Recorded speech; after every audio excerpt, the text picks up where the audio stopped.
네, 안녕하십니까. 동탄 CMA 학원 원장입니다. 자, 오늘은 다름이 아니고 학생부 종합전형을 대비하는 방법, 그리고 비교과만 이제 여기에 써져 있는데, 사실은 비교과뿐만 아니라 교과에서는 어떠한 준비를 해야 되는지, 어떤 방향성을 가지고 구체적으로 어떤 준비를 해 나가야 하는지에 대한 설명을 드리겠습니다. 우선 가장 처음 저희 학원이 이제 컨설팅도 하고 있기 때문에 컨설팅이라는 게 뭐냐, 뭐 유튜브나 각종 인터넷으로 용어는 많이 들었지만 구체적으로 학생들이 받는 컨설팅이 뭐고 그게 왜 필요하고 어떤 내용에 대해서 무엇을 하는 건지 잘 모르시는 경우가 많고, 또 언제 해야 되냐 하는 질문들도 굉장히 많아서 이 부분에 대해 간략하게 설명해 드리겠습니다. 우선 가장 익숙한 것은 고3 대입 지원 컨설팅일 겁니다. 일반적으로 이제 고3의 1학기 중간고사, 기말고사 시험이 끝난 이후에 학부모님들이나 학생들이 현재 내 내신, 그 다음에 비교과 스펙을 가지고 어떠한 대학에 지원 가능할지 스스로 찾아보기도 하고, 학교 선생님과 이제 찾아본 것들에 대해 이야기 나누고 상담하시는 경우도 많은데, 그럼에도 불구하고 이제 좀 막막한 경우가 많으시니까 이러한 경우에 컨설팅을 많이 하시죠.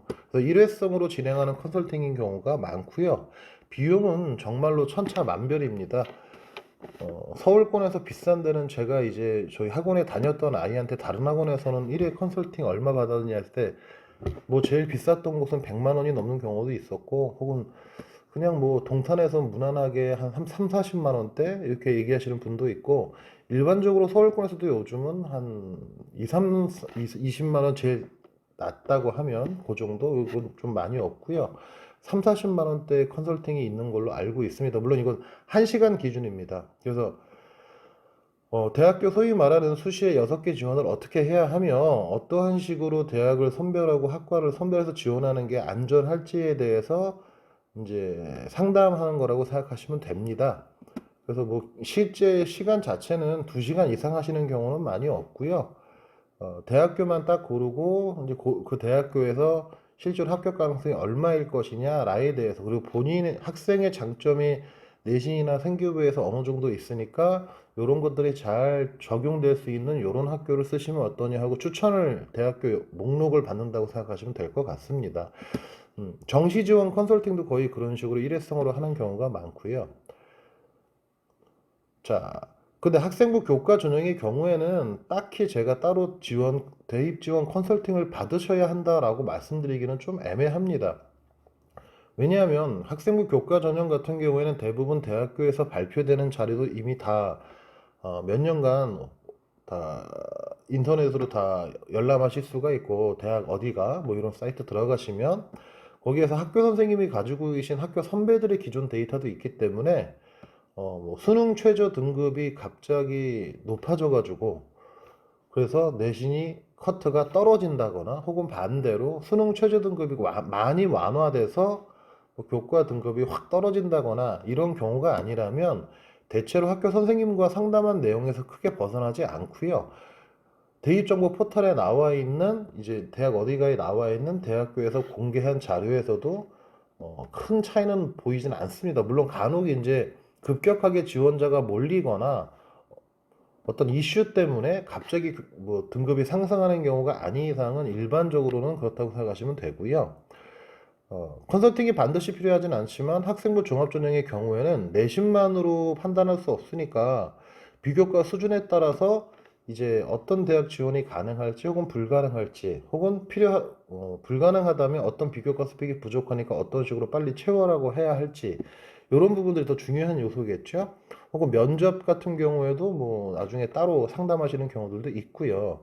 근데 단순히 그냥 대학교 6개 지원하는 컨설팅이라고 하면 1시간, 길어봐야 1시간 반 정도면 끝나는 경우가 많습니다. 가장 많이 하고 있는 컨설팅이고요. 그 다음에 비교과 활동을 컨설팅 해주는 학원들도 간혹 존재하죠. 대체로는 이제 국어학원에서 하는 경우도 있고, 뭐 논술학원에서 하는 경우도 있고, 뭐 어떤 학교는 수학학원에서 하시는 경우들도 있더라고요. 그래서 좀 특이한 경우들도 있는데, 대부분 뭐 경영학과를 간다, 혹은 경영학 뭐 전자공학과를 가고 싶다 하는 학생들이 있다면 그 학생 본인 진로 목표에 맞는 비교과 할당의 방향, 요즘에는 전자공학 쪽에서도 반도체 쪽에서도 시스템 반도체 쪽에 좀 관심이 좀 이제 어떤 시의성이 좀 있고 관심도가 많이 높아지다 보니까 요런 쪽으로 요런 연구 활동에 요런 실험 활동이나 요런 탐색 활동이나 뭐 발표 활동하면 좋겠다 하는 방향성, 혹은 그거와 관련된 어떤 다른 과목들은 또 추가적으로 어떤 건 준비해야 될지 스토리텔링, 컨셉 등을 잡아주는 컨설팅이 있고요. 학생부 종합전형에서 소위 말하는 서류, 자기소개서가 이제 폐지됐기 때문에 생활기록부가 그만큼 스토리텔링이 잘 되어 있고 학생이 복합적으로 준비를 잘한 내용들이 뭐 세특, 동아리, 진로, 자율, 행발, 뭐 다양한 부분, 자율활동, 진로활동이든 다양하게 이제 들어가야 되는 경우들이 많아서 그러한 학생의 어떤 개별적인 비교과 활동, 생활기록부에 기록되는 성적 외 모든 것을 조언하는 컨설팅을 말하고요. 특정한 횟수가 아예 횟수가 정해지지 않았다고 보시면 됩니다. 필요할 때마다 가셔서 하는 경우도 있고 아니면 저희 학원 같은 경우에는 제가 이제 일회성으로 하는 경우도 있는데 뭐 어떤 특정한 사안이 있을 때마다 따로따로 개별적으로 해드리는 경우도 있고요. 아니면 저희는 국어 수업을 하면서 계속해서 비교과 스펙을 관리해가는 방향도 있거든요. 아예 반을 편성해서 국어 내신도 하면서 사탐, 과탐 과목에 대한 공부도 이제 좀 체크하고 그 다음에 비교과 활동이 학교에서 발표가 있다, 학교에서 어떤 대회가 있다라고 했을 때 학생에게 그때그때마다 조언을 해주는 방향성을 제시해주는 그런 컨설팅을 말씀드리는 거고요. 비교과 활동에 대한 컨설팅은 경험 많은 컨설턴트일수록 다양한 방향성 혹은 비교과 활동 컨셉을 잘 잡아줄 수 있거든요. 근데 뭐 여기 언제 생긴지 모르겠는데 한 작년부터 했대. 그러면 이제 그만큼 데이터 경험치가 좀 적겠죠. 어, 그런 경우에는 조금 확인을 좀 하셔야 될 것 같고요. 저도 이제 간혹 상담하다 보면 분명히 비교과 활동 컨설팅을 몇 달 혹은 저는 2년 정도 한 아이도 봤는데 그럼 여기 학원 컨설팅을 어떻게 했니? 그 학원 같은 경우도 저희 학원하고 좀 비슷하더라고요. 국어 수업을 하면서 아마 국어 학원이었나 본데 국어 수업을 하면서 동탄 지역입니다. 제가 동탄에 있으니까 국어 수업을 하면서 비교과 활동에 대한 조언을 중간중간 해주셨다고 하는데 비용은 생각보다 엄청 비쌌어요. 근데 2년 동안 조언 받은 거라고는 생활기록부에 기록되어 있는 거 한 두세 줄 빼고는 딱히 눈에 띄는 게 존재하지 않아서 국어 수업을 하는 건지 비교과 활동을 하는 정말 제대로 조언을 해주는 건지는 솔직히 좀 믿기 힘들었는데 어찌됐든 학생은 계속 받았다고 하니까 그러다 보니 뭔가 제대로 된 방향성을 제시해주는 부분이 아니라면 한 달 정도든 한 1, 2주 정도든 학생이 다니면서 스스로 이게 지금 제대로 관리받고 있는 게 맞나 하는 어떤 점검은 스스로도 해보셔야 될 필요가 있습니다. 그래서 피해를 받지 않도록 좀 조심하셨으면 좋겠고요. 현재 제가 알기로는 동탄에서 이렇게 비교과 활동을 일반 학기 중에도 계속 꾸준하게 하신다거나 해서 생활기록부의 실적들을 제대로 남기고 있는 학원은 그렇게 많지 않은 걸로 알고 있거든요. 대부분 그냥 고3 대입 지원 컨설팅 정도 하시는 경우나 아니면 이제 작년까지는 자기소개서 폐지가 안 됐으니까 자기소개서 컨설팅 정도? 뭐 요 정도는 좀 많이 본 것 같습니다. 근데 어찌됐든 그래서 제가 저희 학원에 오시는 분한테도 설명을 드려요. 내가 사기꾼인지 아닌지 따져봐라. 말만 그렇듯하게 하는 걸 수 있지 않냐라는 부분. 그 다음 교과 학습관리 컨설팅이라고 해가지고 요거는 근데 컨설팅이라고 하기에는 좀 뭐한데요. 이것만 따로 하시는 경우는 많이 없죠. 없는데 이제 비교과 활동 외에도 교과 부분에서 어떠한 방식으로 내신 관리할 거냐 혹은 수능 대비에 대해서도 어떻게 뭐 수업을 짜고 학습 플래너를 짜고 공부를 할 거냐 하는 컨설팅인데 요거는 그냥 일반 내신 학원에서도 웬만하면 다 하고 있다라고 보면 되는 거예요. 기본 옵션처럼 이제 붙어 있는 건데, 뭐 그렇게 따로 관리할 만큼의 필요성은 저는 못 느끼지만, 저 같은 경우에는 이제 어떤 걸 하게 되냐면, 탐구 과목이 생각보다 많이 중요합니다.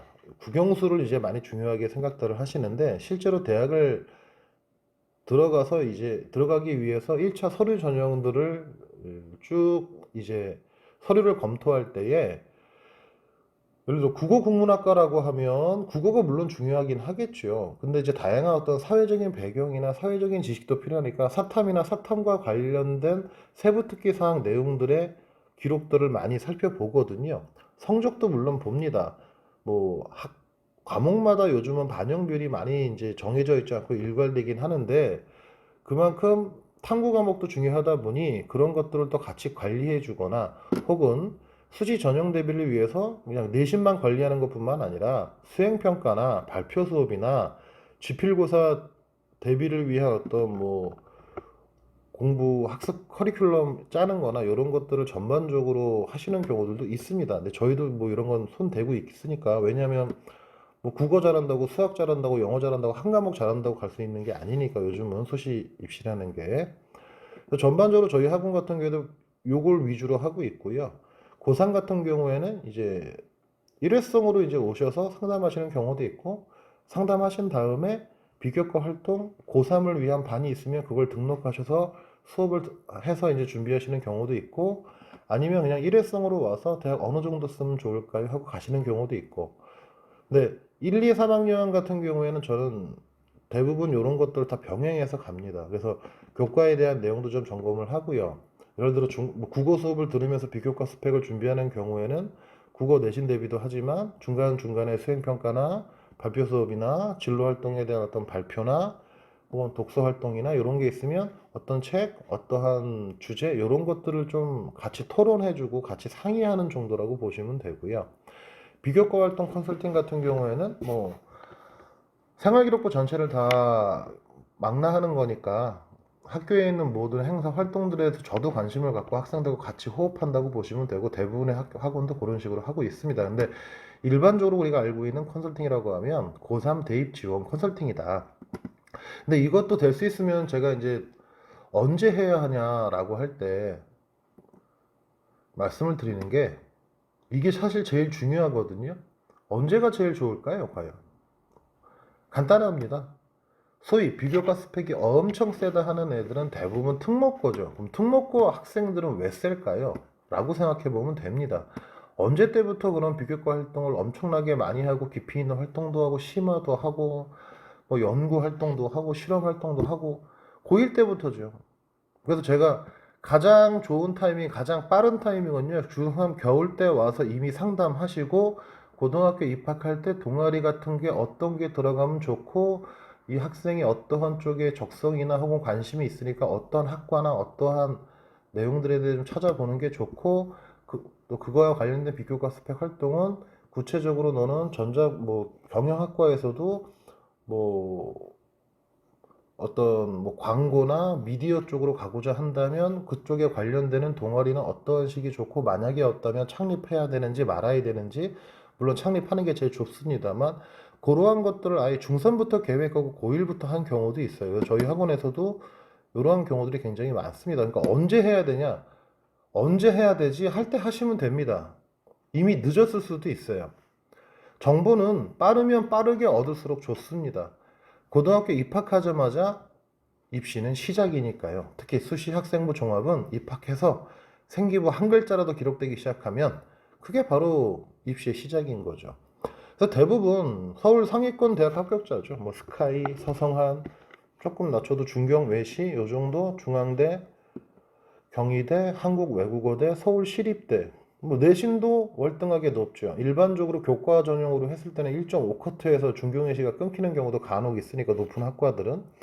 그럼 아무리 낮아도 앞에 1등급은 찍혀야 되고, 그럼 1등급만 찍힌다고 무조건 그 학교 가느냐? 아닙니다. 내신도 최상이고요. 대부분 학생부 종합전형 쓰는 친구들은 비교과도 그 학교에서는 중상타 이상은 되겠죠. 근데 우리가 그럼 비교과 스펙의 평균이라는 게 뭐냐? 요걸 모르기 때문에 우리가 어찌 보면 방심하는 거고 잘 모르고 넘어가다 보니 고등학교 3학년은 됐는데 아예 원서를 못 쓰는 경우도 생기거든요.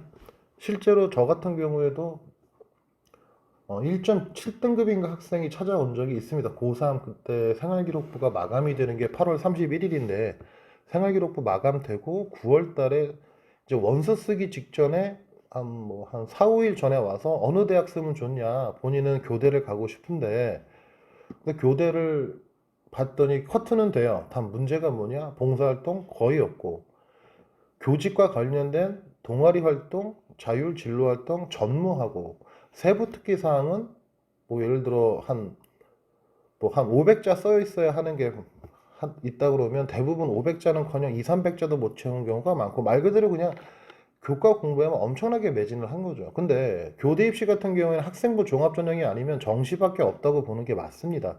100% 교과 전형으로 하는 경우는 없거든요. 그러면 이제 최선이 없으니까 그럼 차선으로 하자. 그러면 사범대학이 있는 대로 가자. 그래서 국어교육과나 영어교육과나 그거 찾아야 돼요. 근데 그 친구 같은 경우에 내신은 높지만 또 교육학과 같은 경우에는 커트가 굉장히 높거든요. 스펙은 없으니 어차피 학생부 종합으로 못 쓰고 못 쓰다 보니 커트가 높은 학생부 교과로 쓰면 수능 최저가 붙어 있고 수능 최저가 붙어 있음에도 커트는 높으니 1.7등급이라도 그때 국승세단 라인에서만 지원 가능할 것 같다라고 얘기한 경우도 있어요. 그러니까 무조건 언제 해야 할까라고 생각하는 건 이미 늦었을 수도 있는 겁니다. 고등학교 한 2학년 말쯤 돼서 늦었을까? 늦었죠. 늦었습니다. 대부분 진짜 제대로 뭐 알고 시작하시는 분들은 고등학교 1학년 때부터 최소한 학원 어디 컨설팅은 안 받더라도 자료는 찾아서 어떤 준비를 해야 할지 학생과 상의하거나 학생 스스로 찾아서 준비하거나 하는 경우가 많습니다. 아니면 학교 선생님들이 잘 끌어줘서 본인이 크게 의도하지 않았는데 잘 되거나 그런데 그런 경우는 좀 극히 드문다고 할 수 있고요. 그러니까 빠를 언제라고 할 때가 가장 시작해야 될 때다. 늦었어도 시작해야죠. 근데 대부분은 빨리 시작하시길 좀 바랍니다. 진로 목표가 불분명하니까 뭐 딱히 뭘 해야 돼? 컨설팅은 뭐하러 받아? 진로가 없는데. 그러니까 더 받아야죠. 학생이 하고 싶은 게 뭔지, 해야 할 게 뭔지 요거부터 빨리 찾아가지고 학생의 지금 어떤 방향성을 제시해 주거나 찾아야 하는 거니까 뭐 진로 적성 검사 같은 것도 해본 걸 기본으로 해서 혹은 학생의 어떤 관심도나 호감이나 혹은 국영수거사 과목의 어떤 공부할 때 편의성이나 본인이 좀 애착이 가는 과목이나 분야가 있는지 이런 것들을 상담을 통해서 빨리 어떤 자리를 잡아줘야지만 좀 깊이 있고 폭넓은 비교과 스펙 활동이나 내신 관리도 가능한 겁니다. 예를 들어 국문과 간다고 하는 친구한테 그냥 죽어라고 공부만 해. 그런데 학생부 종합전형에서는 3등급이라도 인서울권 대학을 합격하는 경우가 있거든요. 평균이. 그럼 뭐냐? 수학 못 봐도 신경을 안 쓰거든요. 그러니까 그렇게 꼭 공부해야 될 과목과 그렇지 않은 과목도 선별해야 되기 때문에 막연하게 지금 진로 목표가 없으니까 불안하다 하시면 오히려 더 어딘가에서 상담을 좀 받아보시는 게 좋지 않을까. 학교의 진로 담당 선생님이라도. 그 다음,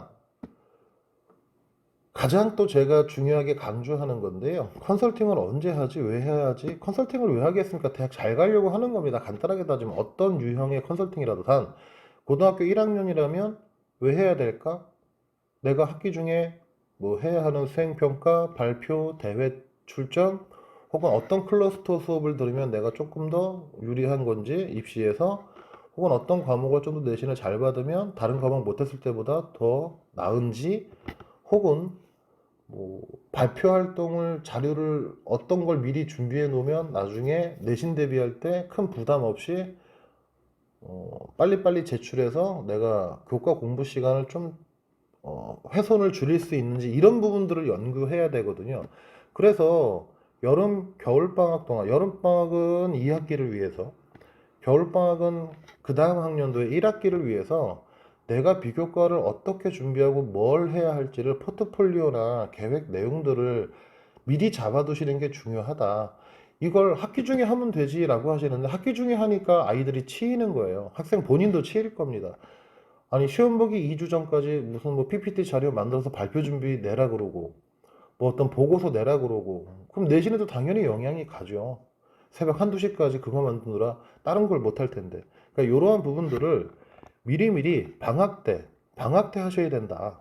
준비를 최소한은. 그래서 그것들을 학기 중에 이제 어느 정도 갈무리만 해서 바로바로 제출할 수 있도록 하면 교과 공부의 어떤 손실도 좀 줄어든다. 중간고사, 기말고사 굉장히 치열하거든요. 자, 그래서 그 다음은 비교과는 뭘 어떻게 해야 되는지에 대해서 설명드리도록 하겠습니다. 그러니까 비교과는 간단하게 말씀드리면 생기부 전체입니다. 아주 쿨하죠. 그러니까 교과 등급 외에 모든 기록이라 그랬는데 이건 제가 교과, 비교과 나눴으니까 그런 건데 학생부 종합전형은 이렇게 내신, 교과 등급하고 비교과, 생기부 전체라고 보시면 됩니다. 내신, 교과와 생기부 전체 모든 기록된 거. 근데 이제 생활기록부를 출력을 해보신 적이 없는 부모님이나 학생들이 굉장히 많더라고요. 제가 예를 들어 학생이 뭐 자녀가 학부모님이라면 자녀가 첫째인 경우 고3 때나 보시는 경우 학생 본인도 나이스에 들어가 확인도 한번 안 해보고 뭐가 기록되어 있는지도 잘 모르고 선생님이 확인해라 그리고 줘야지만 보는 경우. 그래서 어떤 내용이 기록되고 어떤 내용을 기록하려고 뭘 준비해야 되는지를 정확히 아는 게 중요하니까. 자, 그건 한번 확인해 보시도록 하고요. 좀 이따가 고1 입학 후에 3월부터 이미 대입 수시는 시작된 겁니다. 그러니까 알아야 됩니다. 우선 교과 과정이라고 하게 되면 우리가 일반적으로 일반 계고에서는 보통 교과를 얘기합니다. 요거. 근데 전문 교과라는 것은 뭐냐? 소위 마이스터거나 특목고나 뭐 이런 학교들이 채택하고 있는 거죠. 외고 같은 경우에는 언어겠죠. 뭐 영어, 프랑스어, 러시아어, 마이스터고는 어떤 기술, 어떤 자격증 취득 과정 같은 경우들, 일반 교구는 보통 교과인데 공통 과목, 대체로 공통 과목은 고등학교 1학년, 2학년, 3학년 때 나누어 하게 돼 있고요. 선택 과목은 일반 선택과 진로 선택이 있는데 일반 선택은 이제 2학년 때 하게 되고요. 예를 들어서 내가 인문계열 수학할 거야 라고 하면 확통이 될 거고 내가 자연계열 수학할 거야 그럼 미적분이나 뭐 이렇게 되겠죠. 진로 선택 과목은 수학은 기하, 뭐 혹은 뭐 경제 수학 혹은 뭐 심화 국어 요런 것들 혹은 뭐 철학. 그래서 2학년과 3학년 때 주로 내 진로와 관련되는 과목을 선택해서 듣는 경우가 있고 요 공통 과목과 일반 선택 과목들은 대부분 등급으로 표시가 되죠. 1등급부터 9등급 체계입니다. 근데 진로 선택은 A, B, C로만 평가가 되죠.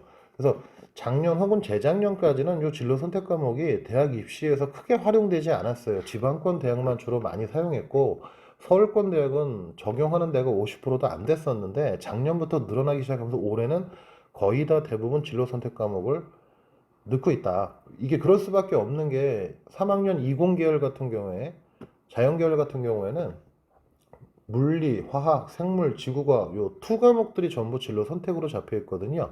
심지어 생활과 과학도 진로 선택으로 잡혀 있습니다. 그러다 보니까 이걸 반영 안 하는 게 좀 이상하게 된 거죠. 물론 학교 시험이 좀 더 쉬워져 가지고 학생들이 내신 점수를 따기엔 편해졌다고 하지만 어찌됐든 대입에 적용은 됩니다. 그래서 자기소개서 폐지로 인해서 이제 과목 내신이 중요해졌다라고도 이제 말씀하시는 분들이 많은데 입시 분석하시는 분들이 저도 그것에 동의하는데요. 그거에 또 못지않게 그러니 자소서가 폐지됐으니 세부 특기 사항에 구체적으로 심화 확장한 탐구한 내용들이 얼마나 잘 많이 들어가 있느냐가 중요할 겁니다. 그래서 교과 공부 자체도 중요하지만 발표 활동이나 내가 연구 활동이나 어떤 교과 관련되는 거 하는 게 중요해진 거죠. 그래서 진로 선택 과목이 이제 많이 지금 대학마다 반영이 높아지고 있고요. 동아리 활동이 내가 좀 더 이제 공동체 의식, 동아리원들과 팀원들과 내 전공 관련 탐구. 그래서 동아리 선택이 굉장히 중요해지거든요. 진로 활동 또한 이제 글자 수 기록은 가장 많이 되는데 학생들이 가장 많이 기록하지 못하고 누락되는 부분이 진로 활동이니까 이걸 좀 이제 신경을 써서 잘 기록될 수 있도록 준비하는 게 좋을 것 같습니다. 자, 그 다음에 생활기록부에 이제 뭐가 기록되는지 한번 볼게요. 제일 첫 번째 이적 사항인데요. 학생들이 볼 때 기록은 되어 있습니다. 출력할 때 나오지만 지금은 블라인드 면접, 블라인드 서류 테스트, 서류 이제 채점 체제이기 때문에 대학교에 제공되지는 않습니다. 고등학교가 어느 고등학교인지 이름도 나오지 않고요. 지역도 나오질 않습니다. 출결 사항은 들어갑니다. 근데 여기에서 부모님들이 되게 신경을 많이 쓰시는 경우가 있는데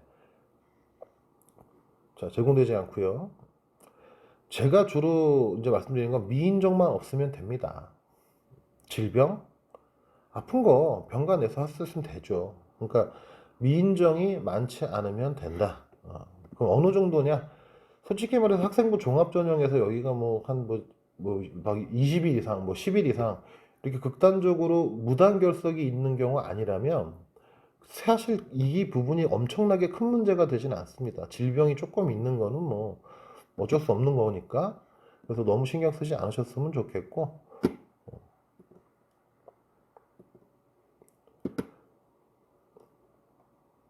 자, 수상 경력이 나오는데요. 이거는 이제 출력하면 나오게 되고 나이스에도 기록은 돼 있으나 실제로 이제 2024학년도 올해 이제 고3부터죠.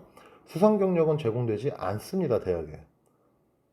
그런데도 대회가 중요하다라고 하는 컨설팅이 있던데요. 네, 있습니다. 왜?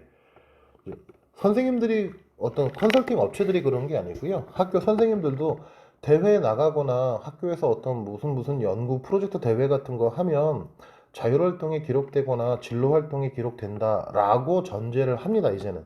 그러다 보니까 대회를 한 번도 안 나갔어? 라는 건 오히려 조금 자충수가 될 수가 있는 거죠. 물론 꼭 필요한 내 전공이나 진로와 관련되지 않은 대회까지 다 나갈 필요는 없지만 내가 예를 들어서 뭐 수학 교육과를 가려고 하는데 수학 경시 대회가 열리는데 아예 안 나갔다.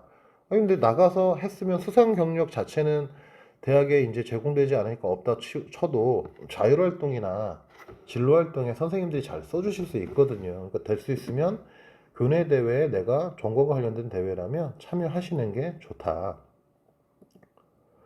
자, 그 다음에는 자격증하고 이제 인증 취득사항 나오는데요. 뭐 기본적으로는 대부분 기록이 안 됩니다. 뭐 학생이 운전면허 있고 오토바이 면허 있는 거 크게 중요한 게 아니겠죠?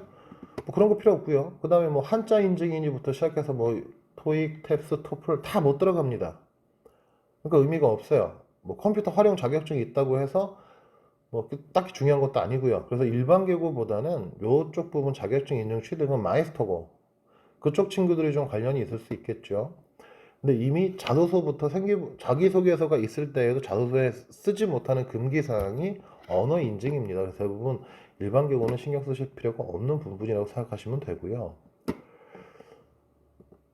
자, 그 다음이 이제 계속 말씀드리는 중요한 부분이죠. 창의적 체험 활동 상황. 우리가 약적 이제 좀 줄여서 창체라고 통상 얘기를 하는데 자율활동, 동아리 활동, 진로 활동입니다. 그러면 나중에 이제 학생이나 부모님도 좀 확인을 해보셔야 되는 게 고등학교 1학년 같은 경우에는 이 자율활동, 동아리 활동 글자 수가 굉장히 적은 경우가 있어요. 또 전공하고도 아예 관련이 없거나 이러한 부분이 문제가 된다는 겁니다. 이 친구는 거의 글자 수를 꽉꽉 채운 상태고요. 요 정도 양이 안 된다면 아직 덜 적혔군, 부족하군이라고 생각하시면 됩니다.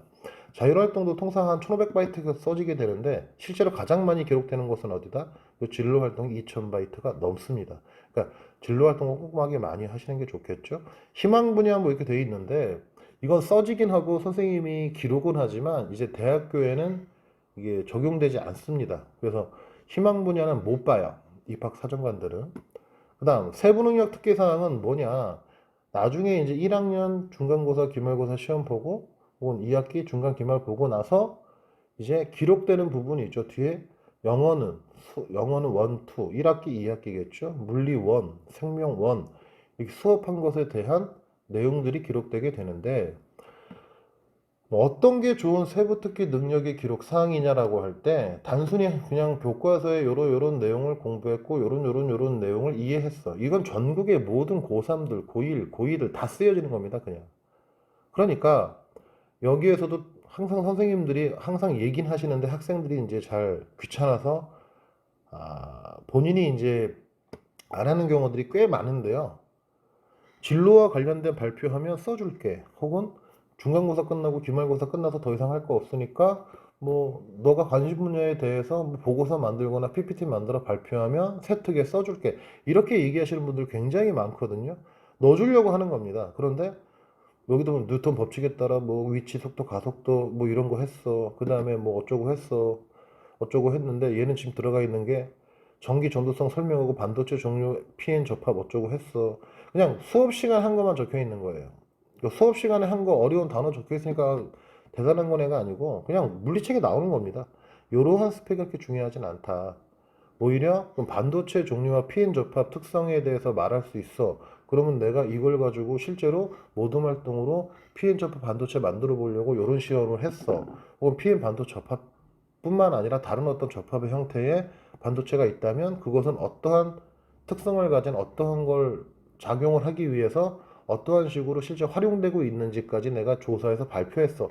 이런 깊이 있는 활동들을 좀 더 할 필요가 있다는 거죠. 그러니까 그런 게 중요한 겁니다. 지금 항목 보여드리려고 하는 거고요. 실제로 글자가 기록되는 양입니다. 자율활동은 1500바이트고요. 그러니까 이거 만약에 이제 3으로 따지면 500자 정도 들어간다고 보시면 되겠죠.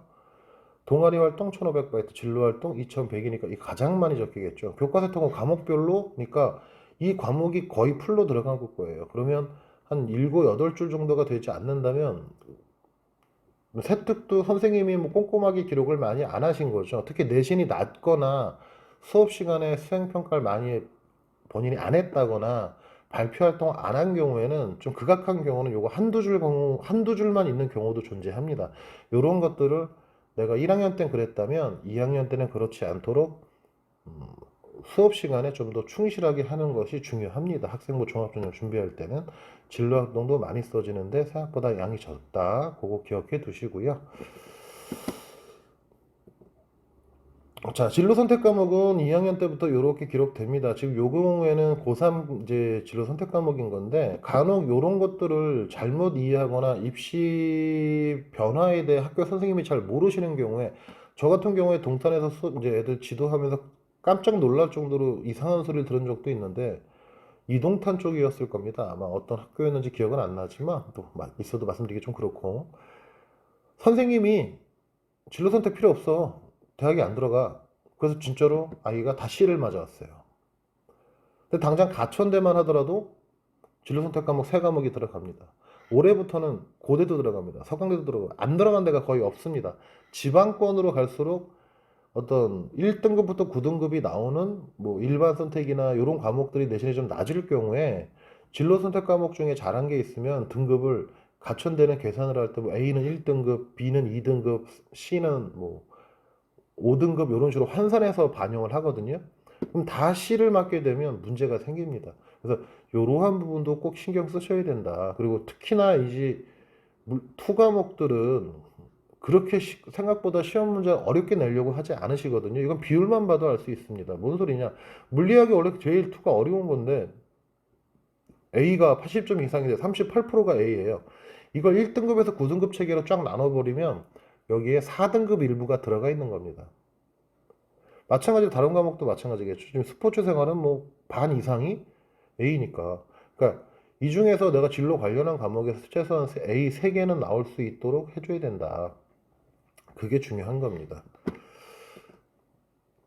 그래서 기하, 뭐 심화 수학 잘했죠. 그래서 제가 이런 말도 합니다. 원점수를 100점에 가까운 원점수를 맞아야 된다. 왜냐하면 심화 수학이라고 돼 있는데 A 100%라고 돼 있죠.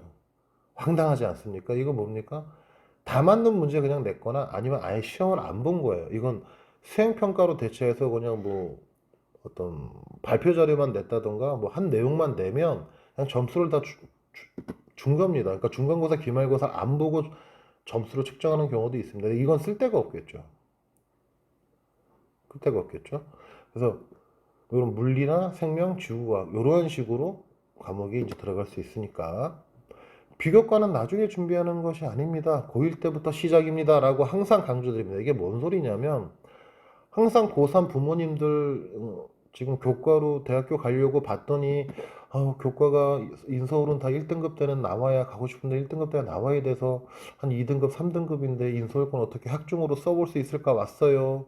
그런 분들일수록 항상 비교과 활동 내용이 좀 많이 부족해서 이런 거 채웠으면 좋았을 텐데 이게 없어서 요 정도의 높은 대학은 좀 지원이 힘들 것 같다. 지원을 해도 서류 통과 확률이 한 2, 30%도 안 나올 것 같다. 그리고 항상 하시는 말 몰랐어요. 그냥 내신만 잘하면 되는 줄 알았어요. 학생부 종합전형이 무려 10년 차입니다, 올해.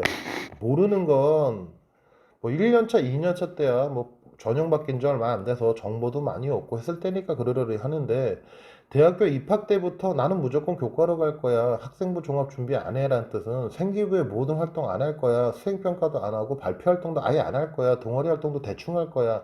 이러고 시작한다는 건데 실제 그런 친구들은 그렇게 많지는 않거든요. 그러니까 알 거라면 우리가 분명하게 알고 준비하자. 비교과는 나중에 하는 건 없다. 1학년 거 생기부 마무리되면 못 바꿉니다. 2학년 거 못 바꿉니다. 3학년 못 바꿔요. 그러니까 8월 30일 딱 지나고 나서 9월 달에 원서 쓸 때 생기부 바꿀 수 있느냐? 못 바꿉니다. 어떻게 바꿉니까? 1학년도 마찬가지죠. 1학년 과정 끝나고 12월 달에 기말고사 치고 나서 선생님들이 겨울방학 하기 전까지 생기부에 쓸 내용들 쭉 아이들한테 이제 취합하고 발표할 거 발표하고 뭐 수행평가 했던 거 채점하고 내용 정리해서 넣게 되면 방학하고 나서 뭐 12월 지나고 나서 1월 중순에 바꿔주나요? 안 바꿔줍니다. 그러니까 비교과는 나중이란 게 없습니다. 그러니 나중에 내가 학생부 종합전형을 아주 뛰어난 예지력으로 무조건 안 쓸 것 같아 라고 하는 경우가 아닌 이상은 난 무조건 정시로만 대학을 붙을 것 같아 하는 경우가 아닌 이상은 1학년 때부터 신경 쓰고 준비하고 알아야 됩니다. 자, 그래서 이제 소위 말하는 이제 서울에 있는 이제 사립대 10개 대학에서 공동 이제 연구단을 만들어 가지고 학생부 종합전형에서의 점수 평가 기준, 평가 항목을 만들어 보자 해서 만들었던 걸 표로 보여드리는 거고 인터넷 들어가면 어디서나 찾아볼 수 있을 텐데 학업 역량, 성취도, 태도, 탐구력이라고 되어 있죠. 성취도는 등급이겠죠, 뭐 내신. 그 다음에 내신은 교과 등급이면 나옵니다. 근데 학업 태도는 어떻게 합니까? 세부특기사항 들어가 봐야죠. 수업 시간에 졸았는지 놀았는지 뭐 아니면 세부특기사항 들어갔는데 아 두 줄밖에 없네. 그건 뭡니까? 암묵적으로 얘 놀았어요 라는 뜻이거든요. 그러면 안 된다는 겁니다. 학종에선 굉장히 마이너스 요소죠. 탐구력, 깊이 탐구하고 문제 해결하려고 했는지는 세부특기사항이나 동아리 활동이나 자율활동이나 진로활동에 있겠죠. 전공 관련 이수, 진로 선택 과목을 뭘 선택했냐. 가끔 여기가 동탄 지역은 경기 꿈의 대학 이래가지고 뭐 개설되는 과목들도 학교마다 있을 수도 있거든요. 아니면 클러스터 수업 같은 게 개설됐는데 내가 뭐 생명공학이다. 근데 클러스터 과목 중에서 다른 학교 학생들도 같이 와서 듣는 뭐 생명과학 탐구 어쩜 뭐 실험 해부 뭐 이런 수업이 잡혀 있다. 뭐 대학교 석사 과정에 분이 오신다던가 교수님이 오셔서 한다. 그런 건 도움되니까 하는 게 좋습니다. 또 진로 선택 과목도 당연히 생명, 생명2, 뭐 생명과 관련되는 어떤 다른 내용들, 과목들 그런 것도 선택하는 게 좋겠죠. 전공 관련 성취, 전공 계열의 과목을 이수했냐? 등급으로 알 수 있죠. A, B, C도 물론 나오겠지만 이런 과목은. 네, 이때는 뭔 의미냐 이건. 생명공학 할 거면 물, 화, 생, 지 중에서 무슨 과목? 생명, 화학 선택해야 되고 당연히 생명, 화학은 지구과학이나 물리보다 등급이 높아야겠죠. 그렇게 이해하시면 됩니다. 그러니까 전공과 관련한 과목 등급이 높으냐 낮으냐가 더 중요하지 평균 자체가 중요하진 않아요. 실제로 입학사정관이 크게 신경 쓰지 않는 지구과학이랑 뭐 생명이랑 화학 3개 중에서 지구과학은 5등급 나왔는데 생명화학 1등급 나왔어. 아, 근데 평균 내버리면 좀 낮으니까 얘 떨어지는 거 아니야? 않는 경우가 많다는 겁니다. 자, 진로 탐색 활동 중요하게 생각합니다. 진로 활동하고 동아리에서 그런 것들을 하겠고요. 그래서 협업 소통 능력, 지금은 동아리나 자율활동, 반에서 어떤 활동 했는지가 많이 이제 기록이 돼야 되겠죠. 그러다 보니까 가끔 이 부분 때문에 학교에서 반장 꼭 해야 되나요? 혹은 뭐 학생회 꼭 해야 되나요? 그러는데 전공과 관련된 전공 적합성이 있는 어떤 과목 공부보다 반장이 더 중요하다고 할 수 없습니다. 학생회장이 더 중요하다고 할 수 없어요. 학생회장 했다고 이 친구가 전자공학도나 기계공학도나 생명공학도나 혹은 뭐 인문계 훌륭한 경영인이 된다고 볼 수는 없거든요. 그래서 저는 기본적으로 친구들한테 학생회 활동을 굳이 하지 마라. 시간 많이 뺏기니 힘만 드니 차라리 그럴 거면 뭘 해라? 동아리를 창립해라. 창립기장이 돼서 네가 실제로 어떤 네 진로와 관련된 활동을 스스로 계획하고 실험 활동을 계획하고 연구 활동을 계획하거나 탐방, 탐색 활동 계획해서 적극적으로 활동해라. 그게 훨씬 더 공동체적 의식이나 리더십이나 혹은 깊이 있는 탐구 능력을 보여주는 거다라고 강조를 합니다. 나는 별이는 봉사인데 현재 2024학년도부터는 봉사활동이 외부 봉사는 이제 금지됐고 기록 자체도 안 되고요. 학교에서의 뭐 봉사활동만 기재해서 이제 대학교에 전달되기 때문에 봉사 때문에 대학을 붙어서 떨어졌어 하는 말은 이제 사라져 가게 될 거라고 생각이 듭니다. 그렇다고 너무 없다는 것도 좀 문제가 되겠죠. 그러니까 학교에서 실시하게 되는 봉사활동 기본 1, 2, 3학년 뭐 기본이라고 하면 과거부터 60시간을 얘기했거든요. 1학년 한 학년에 20시간씩 그 정도로 생각하시면 될 것 같습니다. 나머지 뭐 성실성이라든가 리더십, 동아리나 창치 활동에서 보여줄 수 있는 것. 물론 이제 잘 요즘에는 자기소개서가 폐지되다 보니까 내신이 중요해, 세특이 중요해, 뭐 당연히 강조하는 거죠. 그 다음에 전공 관련 탐색, 진로활동, 클러스터 신경 못 쓰시는 경우가 있으니까 요거는 꼭 신경 쓰셔라. 진로 선택 과목 그냥 네가 하고 싶은 거 아무거나 해 라기보다 이 과목 하면 이 학과 가는데 무슨 도움이 되지를 좀 꼼꼼하게 찾아보신 다음에 결정하시는 것도 중요하다. 자, 그 다음에 동아리하고 자율활동 중요하다. 이것 때문에 가장 먼저 눈에 띄는 부분이니까요. 자, 그래서 대학들도 평가 요소가 이런 식으로 나오게 됩니다. 가장 눈에 띄는 거, 계열 적합형 고려되는 학업 역량 40에 자기개발 역량 40. 얼마나 스스로 탐구하고 노력했냐 이런 거겠죠. 인성보다 이런 게 더 관심이 많다. 아, 내신 비중은 높다. 그런데 같은 고려대라도 학업 우수형은 학업 역량 50, 내신이 좀 더 비중이 높다. 스펙보다는. 그러면 대체로 해서 고려대는 계열 적합형은 자기개발 역량, 소위 말하는 비교과 활동 스펙이 좀 많이 들어가니까 특목고 친구들이 많이 진입을 하는 걸 거고, 학업우수형은 기본적으로 일반 계고 친구들이 많이 이제 지원을 하는 형세가 되겠죠. 이런 식으로 분별이 좀 되고요. 동국대 같은 경우에 두드림 같은 경우에 전국 적합성 50. 그러니까 내신이 반영 비율이 30% 정도라고 보시면 되는 거예요. 그 다음에 이제 두드림 소프트웨어라서 컴공 쪽으로는 인공지능이나 이쪽 컴공 쪽은 학업 역량 공부보단 스펙이 더 중요하다. 그래서 컴공은 3등급이나 4등급이라도 컴퓨터에 대한 이해도나 컴퓨터와 관련된 소프트웨어와 관련된 활동이 스펙이 굉장히 깊고 넓다면 합격하는 사례가 적지 않습니다. 이건 동국대뿐만 아니라 대부분의 컴퓨터 공학은 소위 고등학교에서 직접적으로 관련되는 과목이 없어요. 굳이 있다면 진로 선택 과목에 가끔 이제 AI 뭐 아니면 뭐 소프트웨어 아니면 뭐 C언어 요런 수업이 몇 개 정도 이제 진로 선택에서 깔려 있는 것 뿐이기 때문에 제가 이제 농담 반조로 부모님들한테 그럽니다. 컴퓨터 공학 하고 싶다 그러고 내가 소프트웨어 하고 싶다 그러면 방학 때 영수학원만 보내지 말고 컴퓨터 학원을 보내셔라. 치가 배우고 싶다면. 뭐 여유가 안 되면 친구 학생이 인터넷 찾아가지고 무료 컴퓨터 강의 뭐 유튜브에도 굉장히 많으니까 그거 보면서 앱 개발 과정 한번 따라해봐라. 근데 그게 나중에 엄청나게 중요한 요소가 되는 겁니다. 자, 교과 등급이 높건 낮건 서울권 대학의 학종은 비교과가 제일 큰 변별력입니다. 그래서 최근에는 뭐 지역균형 전형 이래가지고 학생부 교과 전형 이름을 그런 식으로 해서 내신 70에 서류 30 그러거든요. 과거에는 서류 30이라는 게 없었어요.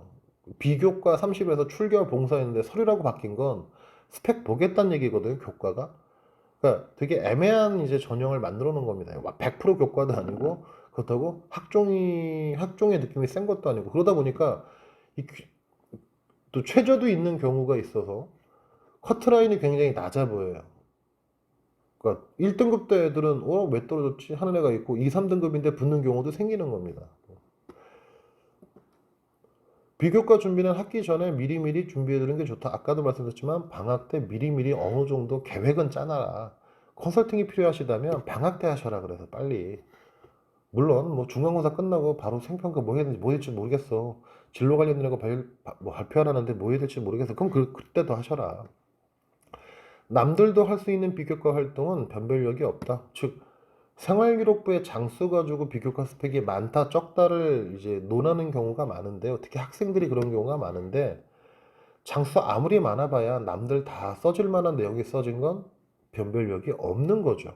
그냥 과학, 그냥 수학, 그냥 국어, 수업한 내용만 써 있다는 건 깊이는 없고 깊이 있는 탐색 역량 활동한 건 없으면 그러니까 모둠 활동 같은 경우도 좀 최선을 다해서 수준 있는 어떤 내용들을 교과와 연계해서 발표하거나 수행하는 게 좋겠죠. 나만의 스토리가 기록이 되도록 꼼꼼한 계획이 필요하다. 뭔가 1학년 때는 완벽히 진로가 안 잡혀서 인문, 자연 이렇게 나누고 난 인문으로 할 거야. 2학년 때는 인문 중에서도 나는 경제에 관련된 부분이 재밌으니까 경제 쪽이 어떤 뭘 할 거야. 3학년 때는 경제에서도 거시경제냐 미시경제냐 이거 좀 기본적인 섹터는 나눠서 정리하고 나는 그 중에서도 특히나 동남아 무역 쪽으로 뭔가 전공해서 뭘 해보고 싶어. 그러니까 디테일한 뭐 꿈을 찾아가는 과정이 보이도록 교육과 스펙을 구성하는 게 중요하다는 말씀이고요. 자, 그렇게 되면 조금 다른 결과가 나옵니다. 4등급 이제 거의 중반대의 친구였는데 뭐 강남대, 건대, 삼육대기죠. 상향으로 쓴 대학 명지대는 예비 32번이 나왔고, 그러니까 면접 없는 서류 전형이었습니다. 동덕여대 영어과 안 됐고요. 경기대도 안 됐지만 삼육대 어찌됐든 인서울이긴 하죠. 4등급대에서 학종으로 인서울 가는 거는 생각보다 쉽지 않습니다. 뭔가 남들과는 다른 특이한 스펙이 있어서 그래요. 이 친구 같은 경우에도 별거 없을 것 같지만 내신은 낮더라도 영어 독서도 한 10권 이상 넘었었고요. 그 다음에 영어 관련한 논문 혹은 영어 동화 창작이나 영어 영문학과 관련한 학술 자료 분석이나 이런 활동들이 굉장히 다수 존재했습니다. 그런 것들이 서류에서 어느 정도 이제 장점이 돼서 면접도 굉장히 잘해가지고 통과한 사례가 되고요.